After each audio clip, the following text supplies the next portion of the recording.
What's up, guys? What's up, guys? Welcome to the channel. Welcome to the channel.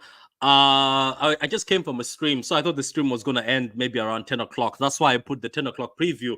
But I'm going to do the preview early today. I don't want to be doing it late because sometimes on a Friday like this, you've got a lot of things to do. I hope you can hear me, guys. First of all, if you're watching, just drop a like button. If you haven't subscribed yet, go ahead subscribe. Looking to reach that 3K mark, by the end of the year. So we might get there. Let me just so like, subscribe, and put the notification button so that every time I'm on, you can be able to know I'm on. So this is going to be the preview of the Man City versus West Ham game. Now, I wanted to do something very dramatic, like because it's the last game, maybe do something exciting, something like sort of different from what we usually do. But I was like, you know what? Let me just do the normal preview. So if I do the normal preview, we just go ahead. If we win the title on Sunday, because obviously Everton play Arsenal, so both games are important. Don't forget, Everton have got a good defensive record, and then West Ham, they have to say goodbye to David Moyes. So you never know. They might show up. They might show up. So anyway, let's go with this preview. In the last game, we were all frustrated with Spurs, and it's a very difficult game. And if you watch the press by Pep Guardiola, he says these games are not going to be easy. He told the team that, yes, you've won most of the games 4-0, 5-0 prior these games, but these last games are going to be easy. Because let's be honest, West Ham is not going to just hand up the trophy to us. Because I remember that season where we were going head-to-head against Liverpool, and Liverpool were playing Wolves, we're playing Aston Villa. I was like, man, come on. It's a home game. It's at home. We're going to slap Aston Villa. It'll be like 2-0 first half. Guess what? Aston Villa were 2-0. It was actually Aston Villa who scored 2 goals. They had nothing to play for. Aston Villa had nothing to play for against City, but Aston Villa were 2-0 up. And I remember I was like, oh my God. And then Salah scored for Wolves. And I was like, yeah, we're going to lose this title. And obviously, you know what happened. Raheem came from the bench, assist to Gundogan. Then De Bruyne assist to Gundogan, and Gundogan saved us. So looking at this game, right? David Moyes might be leaving. As I say, this might be his goodbye, his last game. So maybe it might mean something. But also, deep down inside as a fan, I'm thinking maybe Moyes might be like, F it. After all I have done for West Ham, they are letting me go. I want them a trophy. I saw there was a comment where he says he spoke to a fan, and the fan told him that trophy means nothing because they won it against very shit teams. The trophy Moyes won for them. So he's a bit hurt. I think he's a bit bitter. Maybe because of being a bit hurt and being a bit bitter, maybe David Moyes might this is just hopium, by the way. Don't think that I was talking to David Moyes, guys. Don't quote me and say, oh, Patrick said this, and then you're gonna later on come back to me and say, oh, but Patrick said David Moyes is leaving, so we might win this game. But anyway, guys, let's go with this preview. Obviously, De Bruyne in the last game, he had a bit of a knock. In the interview, he says he's fine. Pep in the press, sorry, I've been watching a lot of Klopp videos and laughing. Pep in the press says De Bruyne will be checked, and they'll obviously see if he's fit. Ake obviously was on the bench after the injury he had. The only one I know maybe might miss this is Edison after that collision he had with his face and then with the swollen face and everything. I think they are ruining off. So it's going to be Ortega, who's been great every time he's been called upon. So, guys, I don't have much to say about this game. There's no tactical way, and I can explain this game the same way as Pep said. All he has to do is tell the players how much this means to the football club, how much it means to them as football players, because they're going to make history. Because if we win 4, it means that's a 4-peat. That's never been done before. Man United have done a 3-peat, so City will be breaking history. We've already been breaking a lot of history, man. We won the treble. We won the domestic quadruple. So people are going to be holding a lot. Anyway, let me say hello to Veda. Veda, big up to you. Most important preview of the season. Yeah, it is the most important. That's why I wanted to do something exciting. I went and dug up this old jersey, man. This jersey has been around. It reminds me of Sane. Sane's always used to wear this. A big up to you, man. Go subscribe to Veda Games. Ashley says easy. Nawaf says big up to you. John Water says hello from Manchester. Hello to you too. Hello, Patrick. Relax. Enjoy City on Sunday. I will enjoy City on Sunday. I am going to enjoy. Let me be honest with you. Sunday, I have stress free. I have no stress at all. It doesn't matter whatever happens. We've already won trophies this year. We've won the Club World Cup and the UEFA Club Cup. So look, we are still cooking. We're still cooking. I'm happy. Whatever the guys have done. Let's not forget that there was a period in January where people thought City were done and dusted. There was Arsenal fans and Liverpool fans who thought the title race is between two teams. Even Sky saying it, and many people were saying it. So it is what it is. So as I said, look, there is no tactical preview to this game. As I said, the players know exactly what they have to do. The home fans, they will show up as always. They showed up in the Aston Villa game. It's the last home game. Myself, I'll be excited. Obviously, I'll be seated at home, enjoying myself. I wish I had something to do. I could have gone to the pub because I usually like going to the pub for games like this. I went to the pub for the Champions League. It's beautiful moments. But anyway, guys, let's just go to the lineup. I don't even see why I have to do the lineup, but I'm going to do the lineup anyway. This video is going to be short, guys, but let's just bear with me for a minute. So, as I said, Nathan Ake, I think, is fit, but I don't know if he's going to play. Let's not lie. Diaz has actually been great in these games. Diaz was not doing so well. Let's be honest. I am going to keep it a buck. This season, Diaz has been up and down, but so far he's been very well since he's been called up. And maybe Akanji is going to play because Akanji is also in great form. Walker wasn't in great form at the beginning of the season, but Walker played well. The only thing I have against Walker, guys in the chat and people watching, is the Spurs game, man. Pep Guardiola keeps playing Kyle Walker as a creative fullback or wing back. But Walker, my God, man, Kyle Walker is frustrating. He's got the speed. He gets into the positions, but you're like, pass the ball. You're like, my guy, just cut back, pass the ball, or look up and look for somebody. Kyle Walker just hits it. I don't know. But anyway, it is what it is. Anyway, let's go to the lineup builder. I'm going to share it for a minute. Guys, like the vid. And for those who are going to watch this later, like the vid. Drop a like. Big up. So anyway, I will go with this one. Yeah, that's what I'm going to go with. So as I said, look, Ortega is going to have to be in goal because we all know that Edison got injured. Edison got injured in that game. So it's going to be Ortega in goal. And to be honest with you guys, Ortega is standing on business. Ortega is playing good football. So anyway, let's put Ortega in there. Ortega is playing good football. And I hear there's contract issues that maybe he might leave City. I hope he stays, man, because my God, man, we're so lucky to have a number two like Ortega. A number two who is able to just slot in and look as good as he's been. My God, man, that save against Son. Yeah, some people are trying to underrate it. That Son missed purposely. I think that's just bollocks, but he saved very well. Now, as I said, my back line. I don't know, man. It's just Kyle Walker. It's just that we don't have. Can I say something? Maybe people are not going to be happy with this. I will play Rico Lewis if Pep wants to play that role he has. But I know Kyle Walker is there to stop counters. But Lewis, I think, is more creative. But we're going to play Kyle Walker. He's the captain. It's just the fact that he frustrates me when it comes to being creative. But it's Kyle Walker. The backline actually picks itself, man. Because to be honest with you, as fit as Ake has been, big up to Diaz, man. He's come back after Ake has got injured. He's actually kept clean sheets in the past few games. We've kept clean sheets. So Ake was also part of that backline. But with Ake getting injured every time he comes on the pitch, maybe we go back to Diaz. Diaz hasn't done anything wrong, to be honest with you. But the only thing I have against Diaz, I'm going to say this, and I don't know if the chat agrees with me. I don't know if you've noticed this, right?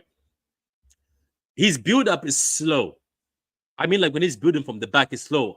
And the way, because of his slow build-up and the way he takes so much time before he passes the ball and releases the ball, I have noticed most of the teams target him.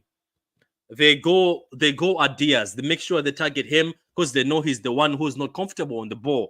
I don't know if John Stones is going to get a game. I haven't seen John Stones. John Stones has been fit. I haven't seen John Stones. But John Stones will be good. So, but I don't know how West Ham don't press that intensively from the front. I was talking about like the Spurs game. I was expecting John Stones to come on because Diaz gets pressed easily. But we need Diaz for Antonio because Mikel Antonio is very physical, so you need a physical defender. And the only physical defender we have, big up to Diaz, is one of the most physical defenders we have. So you know what? I'm gonna go with I'm gonna go with Akanji here. I don't know why I'm putting Akanji as left back. Obviously, he can play anyway. Another thing about Akanji, I know some people were telling me to calm down, that I'm not saying the truth, but guys, come on. Akanji and Ake have been one of the best defenders in this league. The only reason why they're not getting the flowers because the partnership hasn't been regular, like and Saliba and Gabriel. But some people mustn't be telling me. I'm sorry, this is just my opinion. I don't care. But also, if you look at them as defenders, I think Ake and Akanji are as good as Saliba and Gabriel, and as good as every defender in this league. But people won't admit it, especially Akanji. For 13 million, Akanji has been money. This guy has played as a left back, has played as a center back, has played as a midfielder, not very good as a midfielder, has played as a right back. This guy is so good, man. Akanji, I know he made the mistake against Spurs, but who doesn't make mistakes? Van Dijk makes mistakes. Gabriel was making so many mistakes when he started, but he also makes mistakes. Saliba makes mistakes. So let's not downplay Akanji just because of the mistake he made against Spurs. Akanji has been money and is one of the top 5 defenders in this league with Ake. Let's keep it a buck. Let's keep it a City fans. It's about time we start giving props to our players, because we sometimes allow people to talk crap about our players, why their players are average. Some of these teams, they hype. Remember how Man United were hyping Varane, they finished Varane and Martinez. We can't allow these people to be saying they're better than Akanji and Ake. Akanji and Ake are very top class defenders, man. And I think if Akanji and Ake were the partnership at City, my God, guys, I'm telling you, fast defenders, clean on the ball. This is what I would love to see, obviously. But as I said, look, I'm not going to afford Diaz. Ruben Diaz has been incredible. And to be honest with you guys, I don't know if you know the record. Ruben Diaz, ever since I think he came to City haven't lost the Premier League, by the way. Just to let those know. Since Ruben Diaz came. Now, left back. It will be Ake, because Ake is very good at left back. But this man, Josko, oh my God. This man is money. This guy is what we call PIMP. This guy, the way he moves the ball, the way he plays, man. So I'm going to give it to him. And then the midfield just picks itself. Because Rodri can never be dropped. Let's be honest.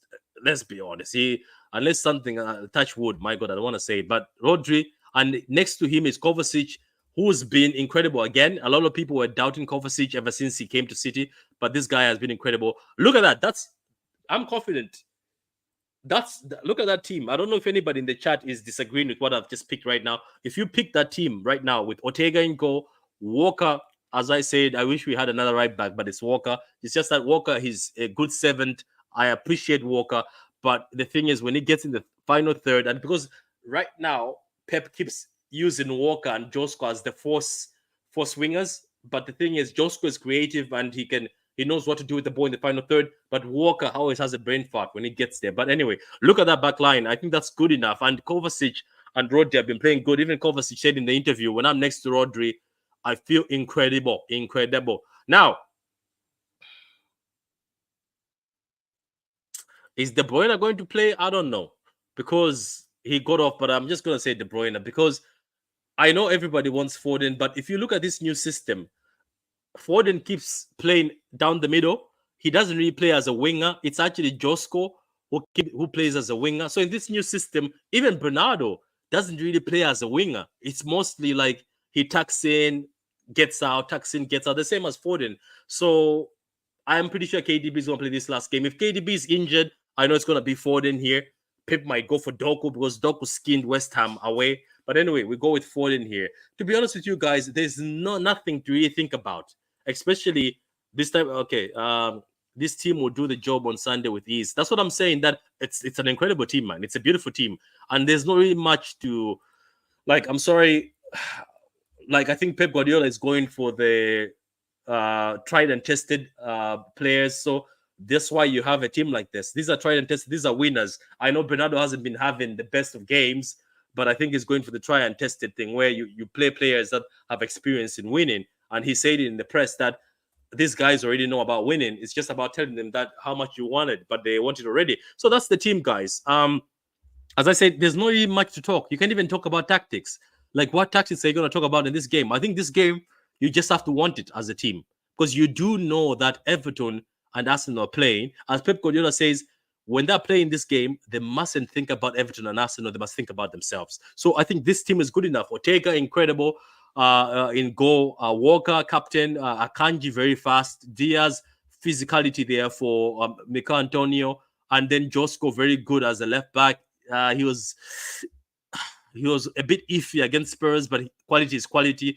Kovacic next to Rodri for that sort of to go against the counters, because you know what, West Ham have a good midfield. Ward-Prowse, Paqueta, Alvarez, Suchek, very good midfield. And then De Bruyne, if he's fit. If De Bruyne is not fit, we're going to put Foden there, and maybe Grealish comes in, Doku comes in. A lot of options, man. Maybe, you never know. One of the kids comes in as a surprise. Haaland in the front. Obviously, he's on 27 goals. If he scores a hat-trick in this, it's going to be 30 goals. So it is a good team, guys. But guys, what do you think in the comments? Tell me how you feel about Sunday. Are you nervous for Sunday game? Are you feeling confident because you're playing West Ham and Moyes is leaving, and maybe you think maybe Moyes is going to say, I don't really care about this? Do you think the West Ham players are going to work hard to make sure that City don't win another fourth trophy? We already know that the Premier League president is going to the Arsenal ground. I'm pretty sure he doesn't really want City to win another trophy. But guys, tell me what you think. Tell me, and also put in the comments, guys, what team you would play. I think this is the strongest team. I think the team picks itself unless somebody's injured. As I said, De Bruyne is the only one I'm iffy about. Is he going to come maybe second half? Let's not forget the Aston Villa game. Gundogan was on the bench, and Gundogan was having a very good season, but you never know. But guys, that's the team. Tell me what you think. I know most of us want Foden down the middle, but it is what it is. Anyway, thank you very much, guys. I will see you for the match reaction on Sunday. I might have a lot of things to do on Sunday, but I'll see you for the match reaction. But thank you very much, guys. This season has been on and off for me, but I've been trying my utmost best to put content. I will continue putting content. I'll do a video on Jeremy. Frimpong, Jeremy Frimpong, because we're being linked to him. Maybe we need a creative fallback. That's why being linked to him. But I'll do a video on that. But guys, thank you very much. I appreciate it. And let's just enjoy this, guys, because let's not forget, a lot of people thought we were not going to reach here. A lot of people thought Man City were never going to be in the title race. They thought it's going to be Liverpool and Arsenal, and they say Man City's finished. But we're here, guys. As City fans, don't fall for these people who are bringing 115 charges or 1115 charges or blah, blah, blah, or talking this rubbish. It's just jealousy. It's just them being bitter. You know yourself, when it comes to this time of the season, when Man City are about to win a trophy or about to do something, that's when jealous people start sprouting rubbish. So don't fall for it. It says not our rodeo, but 4-0. Big up to you, Big Morgan. Big up to you, John Waters. Now, Wafbi, big up to you. Ashley, big up to you. Veda Games, big up to you guys. Go subscribe to Veda Games. And all the people who are watching today, enjoy your weekend and enjoy the football, guys. Don't stress about football. That even goes for Arsenal fans. Either you win this league or lose this league. Don't take it to heart. This is all football. We're all supporters. And let's not lose our humanity because of a bit of football. Let's all just enjoy this. We're all football fans. But guys, appreciate it. Like the vid. Subscribe, and if you're on Twitter, retweet the vid, like the vid.